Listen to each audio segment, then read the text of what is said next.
سلطان house کی وسیع اور عریض ڈرائنگ روم میں اس وقت خاموشی اتنی گہری تھی کہ گھڑی کی ٹک ٹک بھی کسی ہتھوڑے کی طرح محسوس ہو رہی تھی۔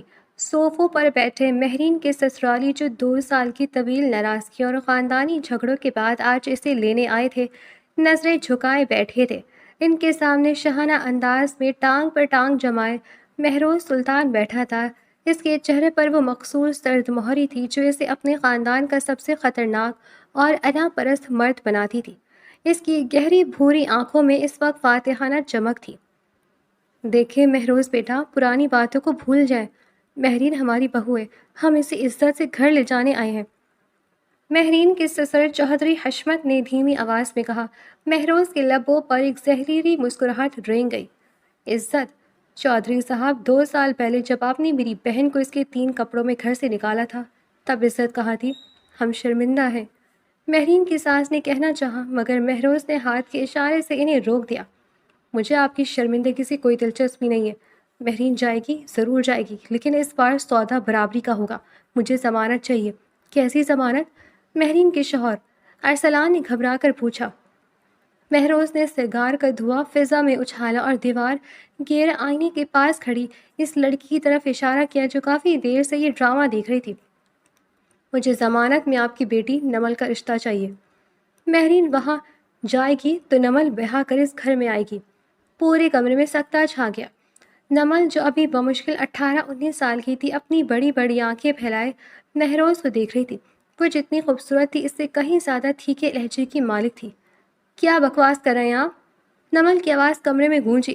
وہ قدم بڑھاتی ہوئی مہروز کے بالکل سامنے آ کھڑی ہوئی۔ میں کوئی بھیڑ بکری ہوں جو آپ اپنی بہن کے بدلے مجھے خرید لیں گے؟ مہروز نے سکون سے اسے سر سے پاؤں تک دیکھا۔ خرید نہیں رہا، ضمانت لے رہا ہوں۔ تمہارے گھر والوں نے میری بہن کے ساتھ جو کیا اس کا حساب تم اس گھر میں آ کر چکاؤ گی۔ میں آپ سے کبھی شادی نہیں کروں گی، نمل نے چلا کر کہا۔ اس کی آواز میں نفرت اور کرب کی آمیزش تھی۔ وہ یتیم تھی، اپنے تایا چوہدری حشمت کے سہارے پلی تھی، لیکن اس کی خودداری دل اس توہین کو برداشت نہ کر سکا۔ آپ جیسے مغرور اور بدتمیز انسان کے ساتھ تو میں ایک پل نہ گزاروں۔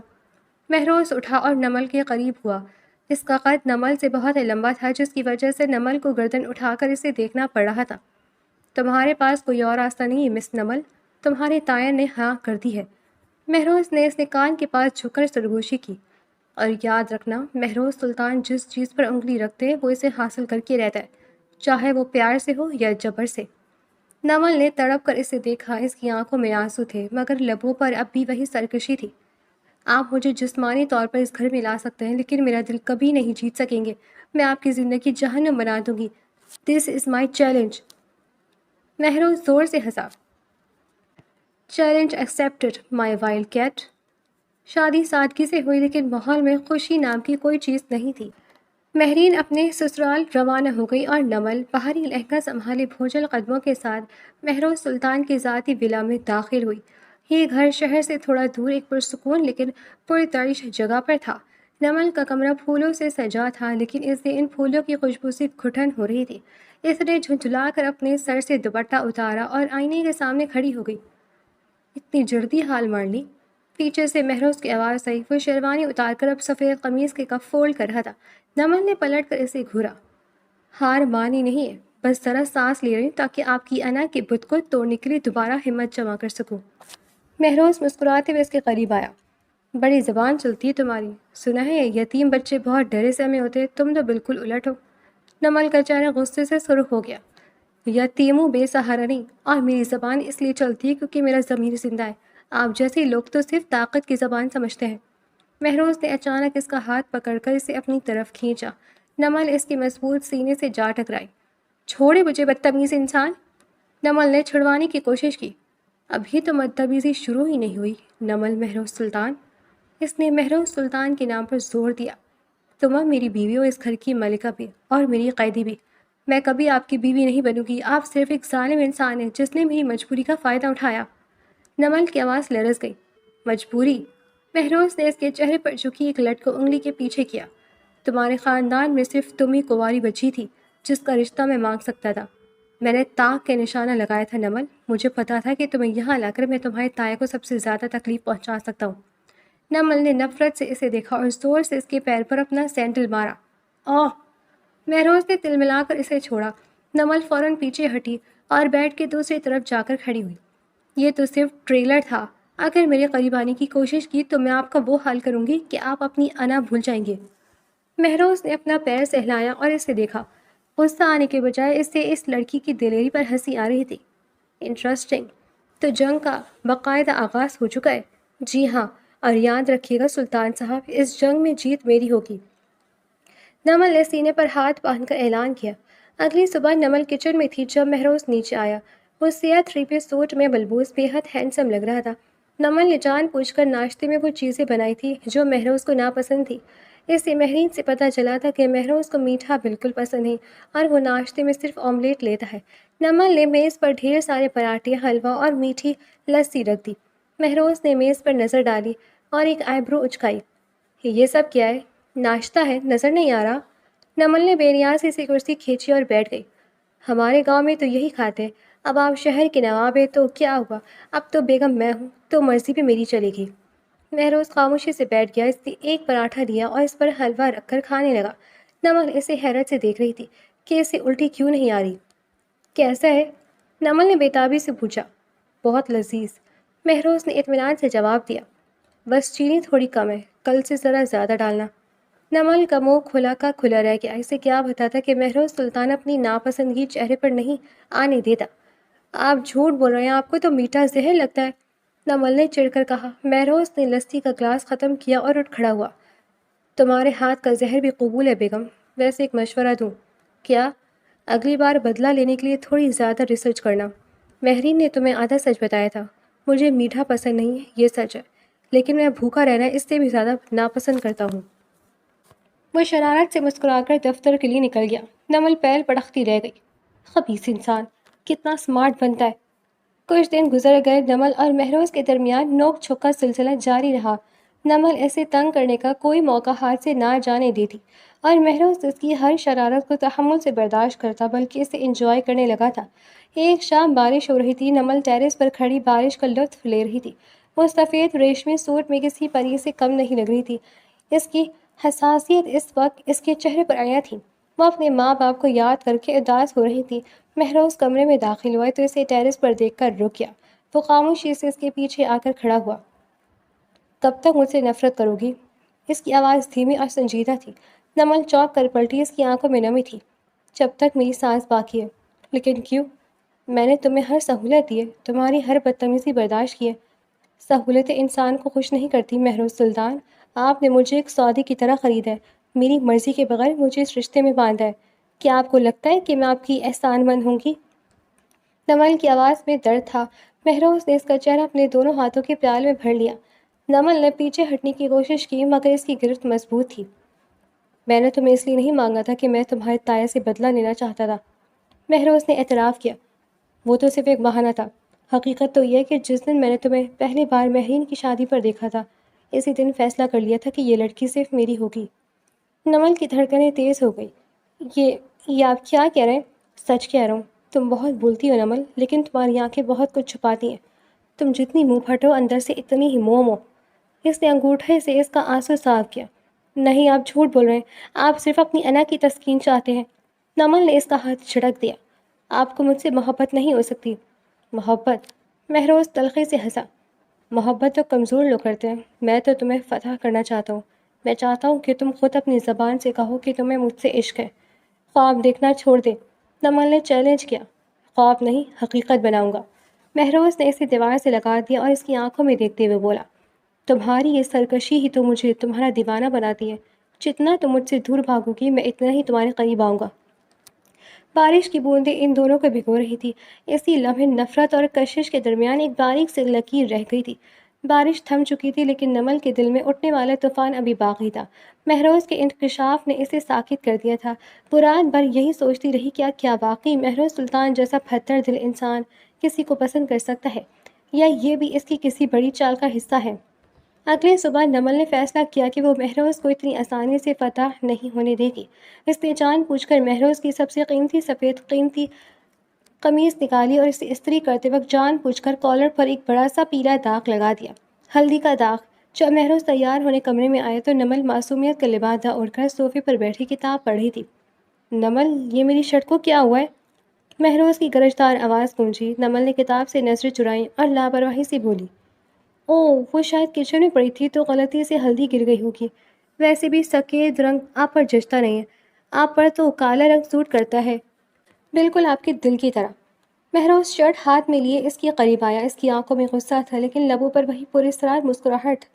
تمہیں لگتا ہے کہ تم ان چھوٹی حرکتوں سے مجھے ہرا دو گی؟ نمل اٹھ کھڑی ہوئی۔ ہرا تو میں آپ کو اسی دن دیا تھا جب آپ نے مجھ جیسی منہ پھٹ لڑکی سے شادی کی تھی، اب بھگتیں۔ مہروز نے شرٹ وہیں پھینکی اور نمل کا راستہ روک کر کھڑا ہو گیا۔ ٹھیک ہے، اگر سفید نہیں تو آج میں تمہاری پسند کا رنگ پہنوں گا۔ بتاؤ تمہارا فیوریٹ کلر کون سا ہے؟ نمل اس کے اچانک بدلے ہوئے لہجے پر گڑبڑا گئی۔ میرا، مجھے نیلا پسند ہے، لیکن اس سے کیا فرق پڑتا ہے؟ مہروز نے الماری سے رائل بلو سوٹ نکالا۔ فرق پڑتا ہے بیگم، کیونکہ آج رات ہمیں ایک بزنس ڈنر پر جانا ہے اور میں چاہتا ہوں کہ میری بیوی کی پسند میرے وجود پر نظر آئے۔ نمل کا منہ بن گیا۔ میں نہیں جا رہی کسی ڈنر ونر پر۔ جانا تو پڑے گا کیونکہ وہاں تمہارے تایا اور تائی بھی آ رہے ہیں، مہروز نے آئینہ دیکھتے ہوئے کہا۔ نمل کے کان کھڑے ہو گئے۔ تایا ابو؟ وہ ان سے ملنے کے لیے تڑپ رہی تھی، چاہے وہ اسے اس جہنم میں چھوڑ کر ہی کیوں نہ گئے ہوں۔ ٹھیک ہے، میں چلوں گی، لیکن اپنی مرضی کے کپڑے پہن کر۔ ضرور، بس اتنی پیاری مت لگنا کہ مجھے بزنس چھوڑ کر صرف تمہیں دیکھنا پڑے، مہروز نے آنکھ مار کر کہا اور باتھ روم میں گھس گیا۔ نمل نے تکیہ اٹھا کر دروازے پر مارا۔ بدتمیز مغرور، اپنے آپ کو پتہ نہیں کیا سمجھتا ہے۔ شام کو ہوٹل کے عالی شان ہال میں جب مہروز سلطان داخل ہوا تو سب کی نظریں اس پر تھم گئی۔ رائل بلو سوٹ میں وہ کسی یونانی دیوتا کی طرح لگ رہا تھا، لیکن اس سے بھی زیادہ پرکشش اس کے ساتھ چلنے والی نمل تھی۔ اس نے گہرے سبز رنگ کا کامدار جوڑا پہنا تھا، بالوں کو کھلا چھوڑا ہوا تھا اور ماتھے پر ایک چھوٹی سی بندیا اس کی معصومیت میں بلا کا حسین پیدا کر رہی تھی۔ مسکراؤ نمل، سب دیکھ رہے ہیں۔ مہروز اس کی کمر کے گرد ہاتھ لپیٹ کر سرگوشی کی۔ میرا ہاتھ چھوڑیں، مجھے سانس لینے میں دشواری ہو رہی ہے، نمل نے دانت پیستے ہوئے کہا۔ سانس تو ابھی اور بھی رکے گی جب تم اپنی کزن زمل کو یہاں دیکھو گی، مہروز نے اشارہ کیا۔ نمل نے دیکھا، زمل اس کی تایا زاد بہن بڑے تپاک سے ان کی طرف آ رہی تھی۔ زمل ہمیشہ سے مہروز کی دیوانی تھی اور نمل سے اسے خدا واسطے کا بیر تھا۔ Oh my god Mehroz, you look so dashing. Zamal نے آتے ہی مہروز کے بازو میں ہاتھ ڈال دیا۔ نمل کو نظر انداز کرتے ہوئے وہ بولی، کیسی ہو نمل؟ سنا ہے سسرال میں بہت نخرے دکھا رہی ہو۔ نمل کا پارا ہائی ہو گیا۔ نخرے تو وہ دکھاتے ہیں جن کے پاس دکھانے کو کچھ ہو۔ تم یہاں کیا کر رہی ہو؟ کسی کا رشتہ توڑنے آئے ہو یا اپنا بنوانے؟ زمل کا چہرہ فق ہو گیا۔ تمہاری زبان اب بھی ویسی ہی کڑوی ہے مہروز، تم اسے کیسے برداشت کرتے ہو؟ مہروز نے نمل کو مزید اپنے قریب کیا اور فخر سے بولا، اس کی یہ کرواہٹ ہی تو میرا نشہ ہے۔ اور زمل؟ نمل اب صرف میری بیوی نہیں، اس گھر کی مختار کل ہے۔ اس کی زبان سے نکلا یہ لفظ میرے لیے قانون ہے۔ نمل نے حیرت سے مہروز کو دیکھا، وہ اس کی سائٹ لے رہا تھا، وہ بھی زمل کے سامنے۔ تھوڑی دیر بعد جب مہروز کسی بزنس ڈیل کے لیے سائٹ پر گیا تو نمل اکیلی کھڑی جوس پی رہی تھی۔ زمل دوبارہ اس کے پاس آئی۔ تمہیں لگتا ہے مہروز تم سے پیار کرتا ہے؟ زمل نے زہریلے لہجے میں پوچھا۔ یہ سب ایک ڈرامہ ہے نمل، اس نے تمہیں صرف بدلے کے لیے استعمال کیا ہے۔ جس دن مہرین کے گھر والے اسے مکمل طور پر قبول کر لیں گے وہ تمہیں ٹشو پیپر کی طرح پھینک دے گا۔ نمل کے ہاتھ سے گلاس چھوٹتے چھوٹتے بچا۔ اسے پتا تھا کہ یہ سوچ ہو سکتا ہے، لیکن زمل کے سامنے وہ کمزور نہیں پڑنا چاہتی تھی۔ ٹشو پیپر کا تو پتہ ہی نہیں زمل، لیکن تمہاری حالت دیکھ کر لگ رہا ہے کہ تمہیں برنل کی سخت ضرورت ہے۔ نمل نے ٹھیک لہجے میں جواب دیا اور وہاں سے مڑ گئی، مگر اندر ہی اندر وہ ٹوٹ رہی تھی۔ وہ واش روم کی طرف بھاگی اور ایک خالی کونے میں کھڑے ہو کر اپنے آنسو صاف کرنے لگی۔ یتیمی کا احساس اسے پھر سے گھیر رہا تھا۔ اچانک ایک مضبوط ہاتھ نے اسے دیوار سے لگا دیا۔ یہ مہروز تھا۔ کسی نے کچھ کہا ہے تمہیں؟ اس کی آواز میں غرض تھی۔ کسی نے کچھ نہیں کہا، مجھے گھر جانا ہے۔ نمل نے نظریں جھکائی۔ جھوٹ مت بولو، تمہاری آنکھیں سرخ ہیں۔ اس زمل نے کچھ کہا ہے؟ وہ سچ کے آئی تھی مہروز سلطان، نمل نے چلا کر کہا۔ آپ نے مجھے ضمانت بنایا ہے، آپ نے مجھے بدلہ لینے کا ذریعہ بنایا ہے۔ جس دن آپ کا مقصد پورا ہو جائے گا آپ مجھے نکال دیں گے۔ میں یتیم ہوں نا، میرا کوئی ٹھکانہ نہیں ہے، اس لیے آپ سب مجھے فٹ بال سمجھ کر کھیل رہے ہیں۔ نمل پھوٹ پھوٹ کر رو دی۔ مہروز کا دل پسیج گیا۔ اس نے تمام تر انا کو بالائے طاق رکھتے ہوئے نمل کو اپنی باہوں میں بھر لیا۔ نمل، میری بات سنو۔ اس نے اس کے سر پر بوسہ دیا۔ ہاں، میں نے تمہیں ضمانت بنا کر مانگا تھا، لیکن وہ صرف ایک راستہ تھا تمہیں پانے کا۔ میں تمہیں کبھی نہیں چھوڑوں گا، تم میری زندگی کا وہ حصہ بن چکی ہو جس سے بغیر مہروز سلطان ادھورا ہے۔ جھوٹ، سب جھوٹ ہے۔ نمل اسے سینے پر مکے مارنے لگی۔ آپ کو صرف اپنی جیت پیاری ہے۔ اگر میری جیت تمہیں پانا ہے تو ہاں، مجھے اپنی جیت پیاری ہے۔ مہروز نے اس کا چہرہ اوپر اٹھایا۔ آج کے بعد اگر تم نے خود کو یتیم یا بے سہارا کہا تو مجھ سے برا کوئی نہیں ہوگا۔ تم مہروز سلطان کی بیوی ہو، تمہارا ٹھکانہ میرا دل ہے، میرا گھر ہے۔ نمل نے اس کی آنکھوں میں دیکھا، وہاں سچائی تھی یا صرف فنکاری؟ اسے سمجھ نہیں آ رہا تھا، مگر اس لمحے اس مہروز کی آغوش میں ایک عجیب سا سکون محسوس ہوا۔ اگلے چند دن گھر کا ماحول کچھ بدلا تھا۔ مہروز اب زیادہ وقت گھر پر گزارنے لگا تھا اور نمل اسے تنگ کرنے کے نئے طریقے ڈھونڈتی تھی۔ ایک دوپہر نمل نے فیصلہ کیا کہ وہ مہروز کے لیے کھانا بنائے گی، یعنی اسے سزا دے گی۔ اس نے کچن میں جا کر کڑھائی بنانے کی ٹھانی، لیکن اس میں اتنی سرخ مرچیں ڈال دی کہ دیکھ کر ہی آنکھوں سے پانی آ جائے۔ جب دسترخوان بچھا تو نمل بڑی امید سے مہروز کا چہرہ دیکھنے لگی۔ مہروز نے پہلا نوالا لیا، اس کا چہرہ فوراً سرخ ہو گیا، ماتھے پر پسینہ آ گیا، لیکن اس نے بڑی مشکل سے نوالا نگلا۔ کیسی ہے کڑھائی؟ نمل نے معصومیت سے پوچھا، جبکہ اس کے اپنے حلق میں ہنسی بھس رہی تھی۔ بہت بہت اسپائسی ہے، مہروز نے ہانپتے ہوئے کہا اور فوراً پانی کا پورا گلاس پی لیا۔ نمل، کیا تم مجھے مارنے کا ارادہ رکھتی ہو؟ کیوں، آپ تو کہے تھے کہ میرے ہاتھ کا زہر بھی قبول ہے، اب کیا ہوا؟ نمل نے چٹخانے لے کر کہا۔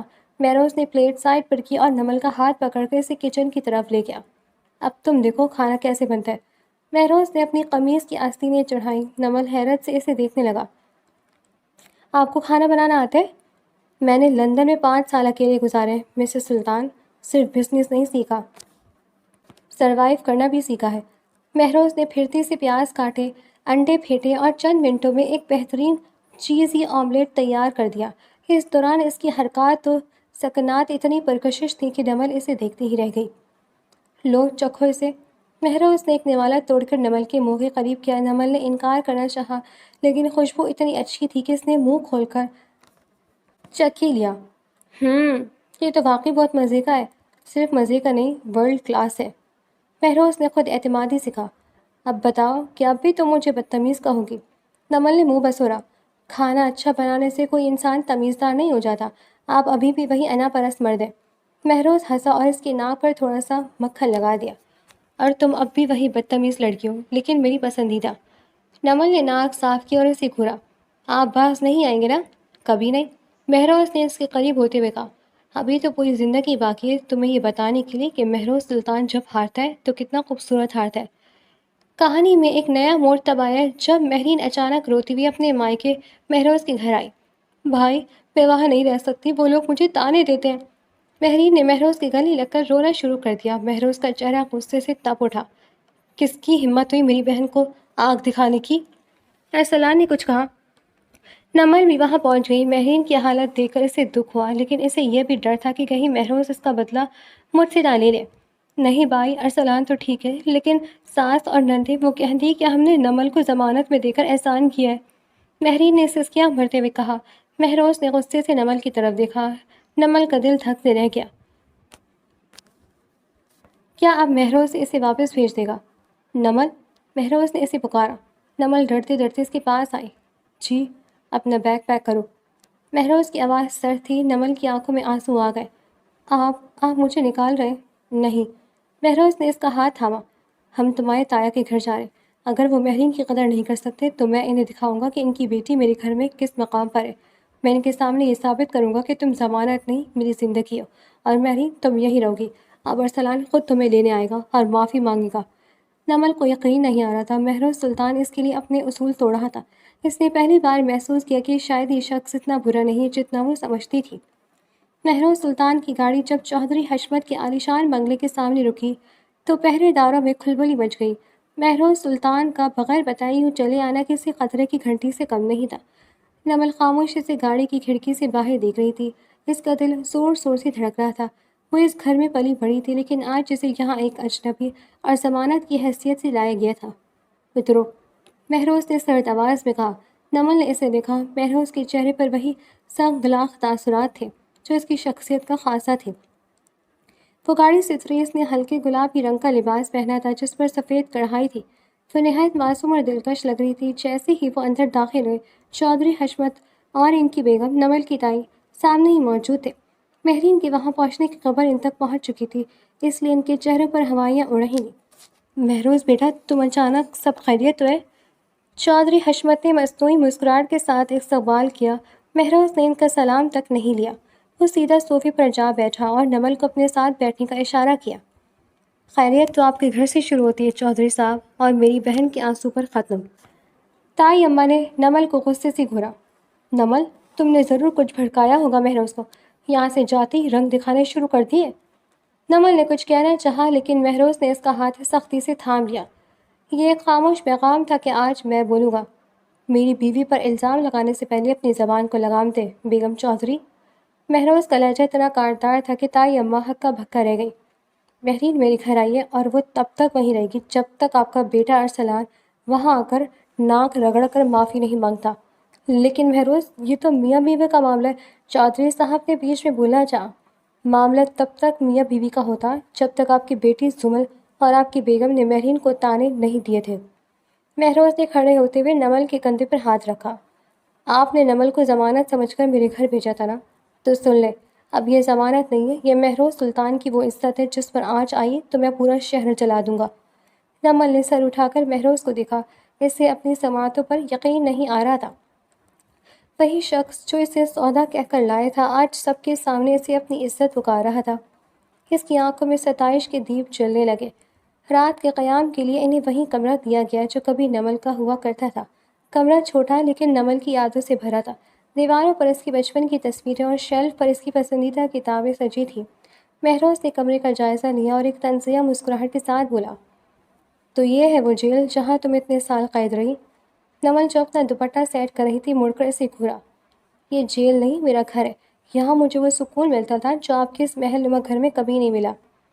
مہروز اس کے قریب آیا اور اسے دیوار سے لگا دیا۔ سکون گھر میں نہیں، انسانوں میں ہوتا ہے نمل۔ کیا میرے پاس رہ کر تمہیں ذرا سا بھی سکون نہیں ملتا؟ نمل کی دھڑکنیں بے ترتیب ہونے لگیں۔ مہروز کی قربت اس کے ہوش اڑا دیتی تھی۔ آپ میرے قریب مت آیا کریں، مجھے ڈر لگتا ہے۔ ڈر کس سے؟ مجھ سے یا اپنے آپ سے؟ مہروز نے اس کی ایک لٹ کو انگلی میں لپیٹا۔ تمہاری زبان تو بہت چلتی ہے، لیکن جب میں قریب آتا ہوں تو تم گونگی کیوں ہو جاتی ہو؟ نمل نے ہمت جمع کی اور اس کے سینے پر ہاتھ رکھ کر اسے پیچھے دھکیلنے کی کوشش کی۔ کیونکہ آپ ایک ڈیٹیکٹر ہیں، آپ کو لگتا ہے کہ آپ ہر چیز کو کنٹرول کر سکتے ہیں۔ میں صرف تمہیں کنٹرول کرنا چاہتا ہوں نمل۔ اس نے نمل کے ہاتھوں کو پکڑ کر اپنے سینے پر رکھ لیا۔ محسوس کرو، یہ دل جو سب کے لیے پتھر ہے تمہارے لیے کیسے دھڑکتا ہے۔ نمل نے ہاتھ کھینچنا چاہا لیکن مہروز کی گرفت مضبوط تھی۔ آپ جھوٹے ہیں، آپ کو صرف بدلہ لینا تھا۔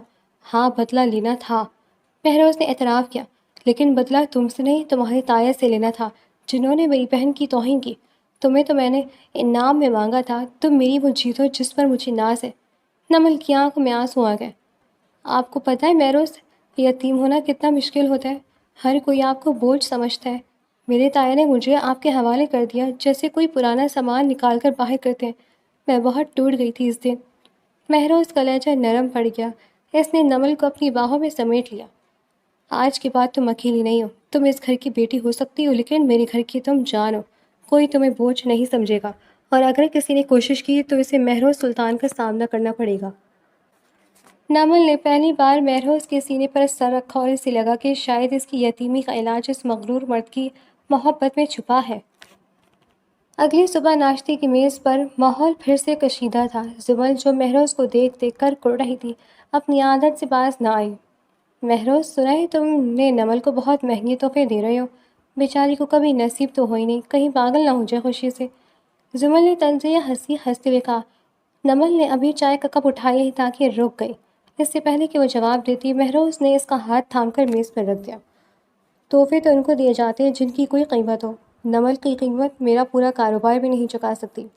مہروز نے زمل کی آنکھوں میں آنکھیں ڈال کر کہا، اور رہی بات پاگل ہونے کی تو زمل، پاگل وہ ہوتا ہے جو دوسروں کی خوشی دیکھ کر جائے۔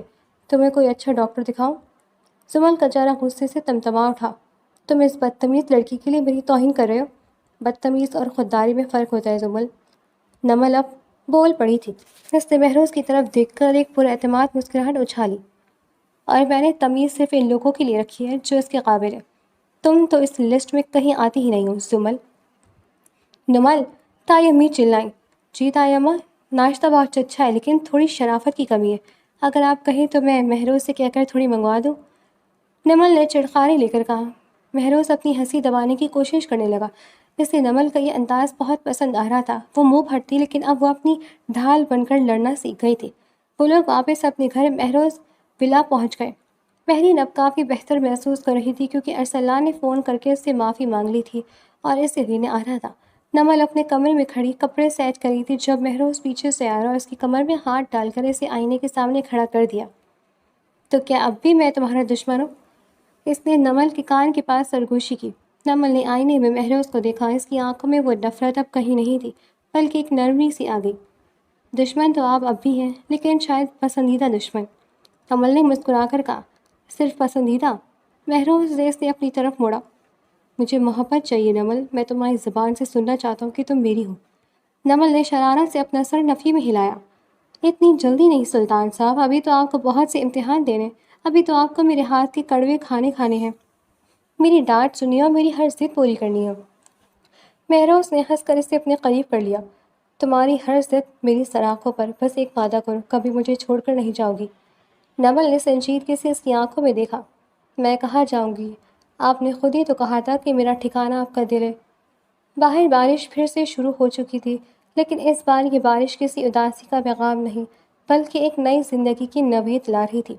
مہروز سلطان کی انا ہار چکی تھی اور نمل کی سرکشی محبت میں بدل چکی تھی۔ چند دن بعد ارسلان مہرین کو لینے آیا۔ وہ کافی شرمندہ تھا اور مہروز سے اپنی ماں کی بدتمیزی کی معافی بھی مانگ رہا تھا۔ مہروز بھائی، مجھے معاف کر دیں، میں گھر کے جھگڑوں میں مہرین کا ساتھ نہیں دے سکا لیکن اب میں اسے کبھی دکھی نہیں کروں گا، ارسلان نے خلوص سے کہا۔ مہروز نے اسے گلے لگایا۔ یاد رکھنا ارسلان، عورت صرف محبت نہیں مانگتی، وہ عزت مانگتی ہے۔ اگر تمہیں عزت دو گے تو وہ تمہارے گھر کو جنت بنا دے گی۔ جب وہ لوگ چلے گئے تو گھر میں ایک عجیب سا سکون چھا گیا۔ مہروز نے نمل کا ہاتھ پکڑا۔ آؤ تمہیں کچھ دکھانا ہے۔ وہ اسے گھر کے پچھلے حصے میں لے گیا جہاں ایک چھوٹا سا لیکن خوبصورت لائبریری روم تیار کیا گیا تھا۔ وہاں نمل کی پسندیدہ تمام کتابیں موجود تھیں اور دیوار پر نمل کے مرحوم والدین کی ایک بڑی اور خوبصورت پورٹریٹ لگی ہوئی تھی۔ نمل کی آنکھوں سے آنسو بہنے لگے۔ یہ سب آپ نے کب کیا؟ جب تم سو رہی ہوتی تھی تب میں تمہاری خوشیوں کے نقشے بناتا تھا۔ مہروز نے اسے پیچھے سے تھام لیا۔ میں تمہارے والدین کی جگہ تو نہیں لے سکتا لیکن میں تمہیں اتنا پیار دوں گا کہ تمہیں کبھی ان کی کمی محسوس نہیں ہوگی۔ نمل بوڑھی اور مہروز کے گلے لگ گئی۔ میں آپ سے بہت نفرت کرنا چاہتی تھی مہروز، لیکن آپ نے مجھے موقع ہی نہیں دیا۔ نفرت کے لیے بڑی ہمت چاہیے نمل، اور تم تو ہو ہی اتنی معصوم۔ اس نے اس کی پیشانی چوم لی۔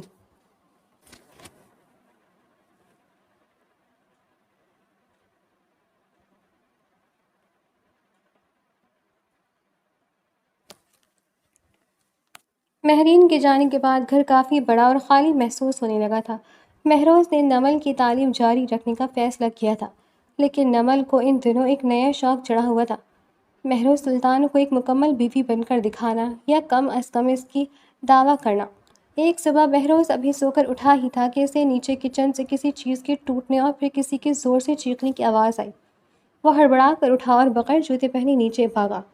نمل، کیا ہوا؟ وہ ہانپتے ہوئے کچن میں داخل ہوا۔ منظر کچھ ایسا تھا کہ نمل کے چہرے پر آٹا لگا ہوا تھا، ایک ہاتھ میں لکڑی کا چمچ تھا اور فرش پر انڈوں کا ملبہ بکھرا پڑا تھا۔ وہ ایک مریل سی بلی کو گھور رہی تھی جو کھڑکی سے اندر جھانک رہی تھی۔ اس بلی نے مجھے ڈرا دیا، دیکھیں میرا سارا بیٹر خراب ہو گیا۔ نمل نے غصے سے پیر پٹکا۔ مہروز نے ماتھے پر ہاتھ رکھا اور گہرا سانس لیا۔ نمل، تم صبح 7 بجے کچن میں کیا کر رہی ہو اور یہ ہولیا کیا بنایا ہوا ہے تم نے؟ تم شیف لگنے کے بجائے کسی آٹے کی بوری سے ٹکرائی ہوئی لگ رہی ہو۔ نمل نے تیکھی نظروں سے دیکھا۔ میں آپ کے لیے اسپیشل پین کیکس بنائی تھی تاکہ آپ کو احساس ہو کہ آپ کی بیوی کتنی سگھڑ ہے، لیکن آپ ہے کہ اتنی ہی میری بے عزتی شروع کر دی۔ مہروز مسکراتے ہوئے اس کے قریب آیا۔ اس نے اپنی انگلی سے نمل کی ناک پر لگا آٹا صاف کیا۔ سگھڑ پن کا ثبوت انڈے توڑ کر نہیں، دل جیت کر دیا جاتا ہے مسز سلطان، اور میرا دل تو تم پہلے ہی بدتمیزی سے جیت چکی ہو۔ اوہ ہو، اب رومانس شروع مت کریں، جائیں جا کر تیار ہوئیں، میں ابھی 10 منٹ میں ناشتہ لاتی ہوں۔ نمل نے اسے دھکا دے کر باہر نکالنا چاہا۔ 10 منٹ نمل، پچھلی بار جب تم نے 10 منٹ کا کہا تھا تو مجھے 2 گھنٹے بعد جلا ہوا ٹوسٹ ملا تھا۔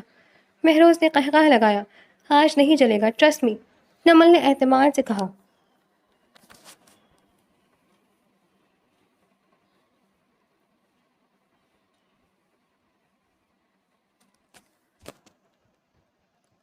دوپہر کے وقت نمل بور ہو رہی تھی تو اس نے سوچا کیوں نہ مہروز کے آفس جا کر اسے سرپرائز دیا جائے۔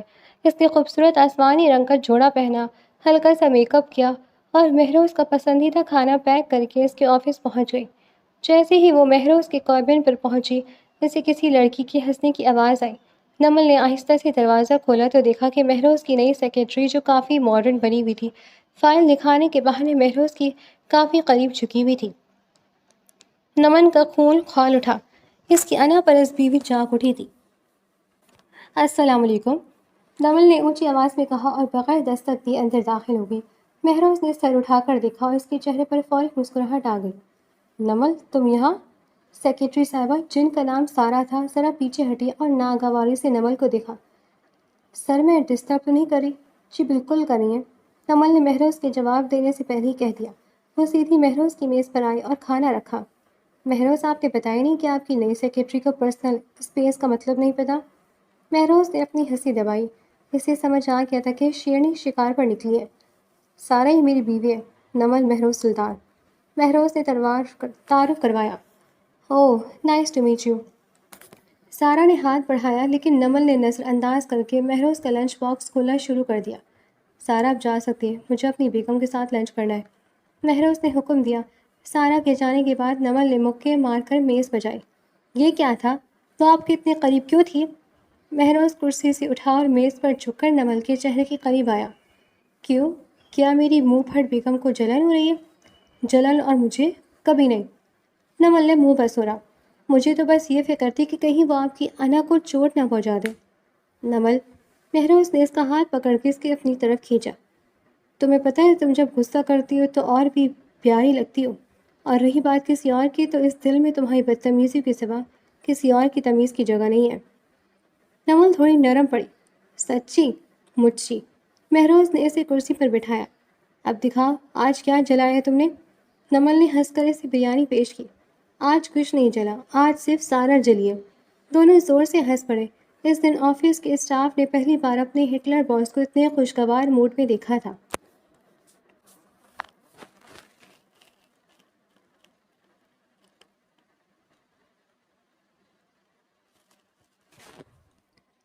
رات کو واپسی پر موسلا دھار بارش شروع ہو گئی۔ مہروز گاڑی چلا رہا تھا اور نمل کھڑکی سے ہاتھ باہر نکال کر بوندوں کو محسوس کر رہی تھی۔ مہروز، کیا ہم تھوڑی دیر کے لیے رک سکتے ہیں؟ اس نے معصومیت سے پوچھا۔ مہروز نے گاڑی ایک سڑک کے کنارے روک دی۔ بارش میں بھیگنے کا ارادہ ہے؟ جی، بچپن میں جب میں بارش میں ہوتی تھی تو پاپا مجھے ہمیشہ باہر لے جاتے تھے۔ نمل کی آواز میں تھوڑی اداسی تھی۔ مہروز خاموشی سے گاڑی سے اترا اور نمل کی طرف کا دروازہ کھولا۔ آؤ، پھر آج تمہارے پاپا کی کمی تو پوری نہیں کر سکتا لیکن تمہارے ساتھ تو دے سکتا ہوں۔ نمل باہر نکلی اور دونوں بارش میں بھیگنے لگے۔ سڑک سنسان تھی اور صرف بارش کا شور تھا۔ نمل نے مہروز کا ہاتھ پکڑ کر اسے گھمانا شروع کر دیا۔ آپ اتنے سنجیدہ کیوں رہتے؟ کبھی کبھی پاگل پن بھی کرنا چاہیے، نمل نے ہنستے ہوئے کہا۔ مہروز نے اسے کمر سے پکڑ کر اپنے قریب کر لیا۔ تمہارے ساتھ رہ کر تو میں پہلی آدھا پاگل ہو چکا ہوں، باقی کسر تم اب پوری کر رہی ہو۔ مہروز، نمل نے اس کی شرٹ کی بٹن سے کھیلتے ہوئے کہا۔ آپ نے مجھ سے شادی کیوں کی تھی؟ سچ بتائیے گا، صرف مہرین کے لیے؟ مہروز نے اس کی بھیگی ہوئی پیشانی پر اپنے لب رکھ دیے۔ شروع میں شاید ہاں، وہ میری انا کا مسئلہ تھا۔ میں تمہارے تایا کو نیچا دکھانا چاہتا تھا، لیکن جس دن تم اس لال جوڑے میں میرے سامنے آئی تھی، اس دن میری ساری انا دھری کی دھری رہ گئی تھی۔ مجھے لگا جیسے میں کسی سودے میں نہیں بلکہ زندگی کی سب سے بڑی جیت میں جیت گیا ہوں۔ نمل نے اسے مضبوطی سے گلے لگا لیا۔ مجھے معاف کر دیں، میں نے آپ کو بہت برا بھلا کہا۔ تمہاری باتیں ہی تو مجھے یاد دلاتی تھیں کہ تم عام لڑکیوں جیسی نہیں ہو، تم نمل ہو، میری سرکش نمل۔ اس رات بارش کی بوندوں نے ان کے درمیان رہی صحیح دوریوں کو بھی ختم کر دیا تھا۔ وہ دونوں اب صرف میاں بیوی نہیں بلکہ ایک دوسرے کے وجود کا حصہ بن چکے تھے۔ جہاں خوشیاں ہوتی ہیں وہاں نظر بد بھی ہوتی ہے۔ زمل اپنی شکست ہضم نہیں کر پا رہی تھی۔ اس نے ایک گھناؤنی سازش تیار کی۔ اس نے نمل کے پرانے کلاس فیلو حماد کو ڈھونڈ نکالا جو کبھی نمل کو پسند کرتا تھا اور اسے کچھ پیسے دے کر مہروز کے گھر بھیج دیا۔ ایک دن جب مہروز گھر پر نہیں تھا، حماد وہاں پہنچ گیا۔ نمل اسے دیکھ کر حیران رہ گئی۔ حماد تم یہاں کیسے؟ نمل میں نے سنا ہے تم نے شادی زبردستی ہوئی ہے، میں تمہیں یہاں سے لینے آیا ہوں۔ حماد نے پہلے سے سکھائے گئے جملے بولے۔ اسی وقت مہروز کا داخلہ ہوا۔ زمل نے اسے پہلے فون کر کے وہاں بلا لیا تھا تاکہ وہ یہ منظر دیکھ سکے۔ مہروز کا چہرہ غصے سے کالا پڑ گیا۔ یہ کون ہے نمل؟ نمل گھبرا گئی۔ مہروز یہ میرا کلاس فیلو ہے، پتہ نہیں یہ کیا بکواس کر رہا ہے۔ بکواس نہیں نمل، تم نے تو کہا تھا کہ تم اس ظالم مرد کے ساتھ ایک پل نہیں رہنا چاہتی۔ حماد نے جھوٹ کا پلندہ باندھا۔ مہروز خاموشی سے حماد کی طرف بڑھا۔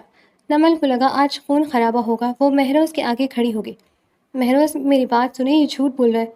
نمل کی آنکھوں میں آنسو تھے۔ مہروز نے نمل کو سائڈ پر کیا اور حماد کا گریبان پکڑ لیا۔ کس نے بھیجا ہے تمہیں؟ سچ بولو ورنہ تمہاری لاش یہاں سے جائے گی۔ حماد مہرو کی دہشت سے کانپ اٹھا۔ وہ زمل بی بی نے، انہوں نے کہا تھا کہ اگر میں یہ کروں گا تو وہ مجھے پیسے دیں گی۔ مہروز نے اسے جھٹکا دے کر باہر پھینک دیا۔ وہ پلٹا اور نمل کو دیکھا جو سہم کر کھڑی تھی۔ تمہیں لگا کہ میں تمہارے بارے میں کسی تیسرے کی بات پر یقین کر لوں گا؟ مہروز کی آواز اب نرم تھی۔ مجھے لگا آپ کو میری باتوں پر یقین نہیں آئے گا۔ نمل سسکیاں لینے لگی۔ مہروز نے اسے سینے سے لگا دیا۔ نمل، میں نے تمہیں پانے کے لیے اپنی انا داؤ پر لگائی ہے۔ میں اتنا بیوقوف نہیں کہ کسی کی سازش میں آ کر اپنی زندگی برباد کر دوں۔ اور زمل، اس کا حساب میں خود کروں گا۔ اگلے ہی دن مہروز نے زمل کے باپ چودھری حشمت کو فون کیا اور واضح کر دیا کہ اگر زمل نے دوبارہ نمل کی زندگی میں مداخلت کی تو وہ ان کے کاروبار کو مٹی میں ملا دے گا۔ چودھری صاحب نے ڈر کے مارے زمل کو فوراً گاؤں بھیج دیا اور یوں ایک بڑا فتنہ ختم ہو گیا۔ وقت گزرتا گیا اور نمل اور مہروز کی محبت کی داستان پورے خاندان میں مشہور ہو گئی۔ وہ جو کبھی ایک دوسرے کی شکل نہیں دیکھنا چاہتے تھے، اب ایک دوسرے کے بغیر ایک پل نہیں رہ سکتے تھے۔ نمل نے اپنی پڑھائی مکمل کر لی تھی اور اب وہ مہروز کی بزنس میں اس کا ہاتھ بٹاتی تھی۔ وہ اب بھی منہ پھٹ تھی لیکن اب اس کی باتوں میں زہر نہیں بلکہ شہد ہوتا تھا۔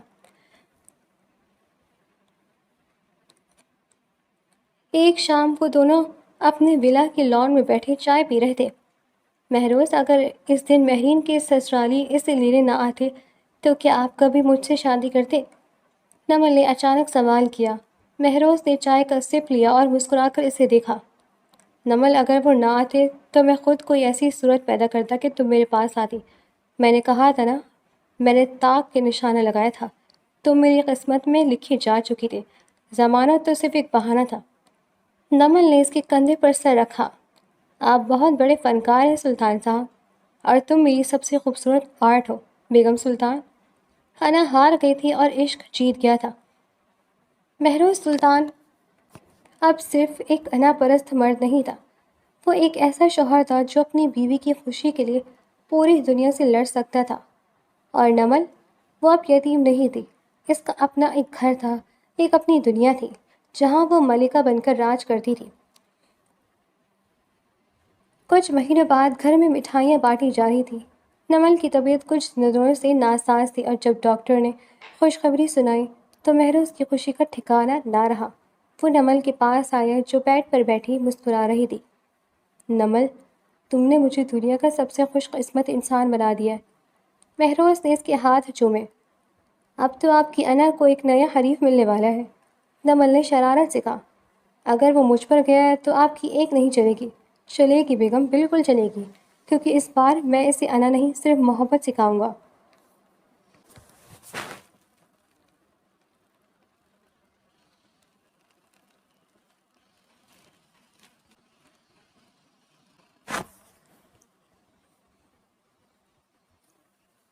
مہروز سلطان کے گھر کی فضاؤں میں آج ایک عجیب سی مہک تھی، جیسے برسوں کی پیاسی زمین پر پہلی بارش پڑی ہو۔ نمل جو اب اس گھر کے ہر کونے میں اپنی زندگی کی لہر دوڑا چکی تھی، آج لاؤنج میں بیٹھی مہرین کے آنے کا انتظار کر رہی تھی۔ مہرین اپنے گھر میں بے حد خوش تھی اور اس کا سہرا ہمیشہ نمل اور مہروز کے سر باندھتی تھی۔ مہروز سیڑھیوں سے اترتا ہوا نیچے آیا۔ اس کی نظریں سیدھی نمل پر پڑی۔ اس نے گہرے جامنی رنگ کا لباس پہنا تھا جس پر چاندنی کے تاروں کا کام تھا۔ وہ واقعی کسی خواب جیسی لگ رہی تھی۔ نمل، ڈاکٹر نے تمہیں آرام کا کہا تھا اور تم یہاں مہرین کے لیے خود کچن کے چکر لگا رہی ہو، مہروز نے مصنوعی غصے سے کہا، مگر اس کی آنکھوں میں فکر صاف نمایاں تھی۔ نمل نے شرارت سے سر جھکایا۔ مہروز، میں بیمار نہیں ہوں، بس تھوڑا سا اسپیشل محسوس کر رہی ہوں، اور ویسے بھی مہرین آ رہی ہے، کیا میں اسے اپنے ہاتھ کی بنی ہوئی وہ اسپائسی کڑھائی نہ کھلاؤں جس نے آپ کا دل جیتا تھا؟ مہروز نے قہقہہ لگایا اور اس کے پاس آ کر بیٹھ گیا۔ دل نہیں جیتا تھا می جان، میرے معدے کا امتحان لیا تھا۔ مجھے آج بھی وہ دن یاد ہے جب تم نے تہیا کر رکھا تھا کہ تم مجھے اس گھر سے بھگا کر ہی دم لوگی۔ نمل نے اس کا ہاتھ تھاما۔ تب میں نادان تھی، مجھے لگتا تھا کہ انا اور ضدی سب کچھ ہے۔ مجھے کیا پتا تھا کہ مہروز سلطان نامی اس ہٹلر کے اندر ایک ایسا انسان چھپا ہے جو میری خاموش سسیوں کو بھی سن سکتا ہے۔ مہروز نے اسے خود کے قریب کر لیا۔ تمہاری وہ منہ پھٹ باتیں ہی تو تھی نمل، جنہوں نے میری انا کے بت کو پاش پاش کیا۔ میں نے زندگی بھر صرف حکم دینا سیکھا تھا، تم نے مجھے درگزر کرنا سکھایا۔ اسی وقت مہرین اور ارسلان اندر داخل ہوئے۔ مہرین دوڑ کر نمل کے گلے لگ گئی۔ بھابھی، آپ کیسی ہیں؟ بھائی آپ کا خیال تو رکھ رہے ہیں نا؟ خیال؟ مہرین، تمہارے بھائی نے تو میرا سانس لینا بھی مشکل کر دیا ہے، ہر وقت یہ مت کرو وہ مت کھاؤ۔ نمل نے لاڈ سے شکایت کی۔ ارسلان نے مہروز کی طرف دیکھ کر مسکراتے ہوئے کہا، بھائی، یہ سلطان خاندان کی روایت ہے، ہم اپنی ملکہ کے لیے تھوڑی زیادہ پوزیسو ہو ہی جاتے ہیں۔ کھانے کی میز پر قہقہوں کا شور تھا۔ نمل نے محسوس کیا کہ وہ یتیمی کا بوجھ، وہ تنہائی کا احساس، وہ سب ایک پرانا خواب بن چکا تھا۔ آج اس کا ایک اپنا خاندان تھا جہاں اس کی بدتمیزی کو بھی پیار کا نام دیا جاتا تھا۔ رات کے پچھلے چہر جب مہمان سب چلے گئے تو مہروز اور نمل ٹیرس پر کھڑے آسمان کو دیکھ رہے تھے۔ چاند اپنی پوری آب و تاب سے چمک رہا تھا۔ نمل، مہروز نے دبی آواز میں پکارا، اگر آج سے 20 سال بعد ہمارا بیٹا یا بیٹی مجھ سے پوچھے کہ آپ کی زندگی کی سب سے بڑی کامیابی کیا ہے تو میں اسے تمہارا نام بتاؤں گا۔ نمل کی آنکھوں میں آنسو بھر آ گئے۔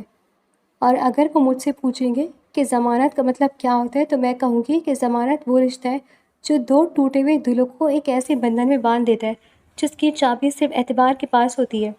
مہروز نے نمل کی پیشانی پر آخری بوسہ دیا اور اسے اپنی باہوں کے حصار میں لے لیا۔ آئی لو یو میری صدی بیگم، آئی لو یو ٹو میرے بغرور سلطان۔ اس رات چاند گواہ تھا کہ جب دو انسان اپنی انا کو محبت کے قدموں میں ڈھیر کر دیتے ہیں تو داستانیں صرف ختم نہیں ہوتی بلکہ امر ہو جاتی ہیں۔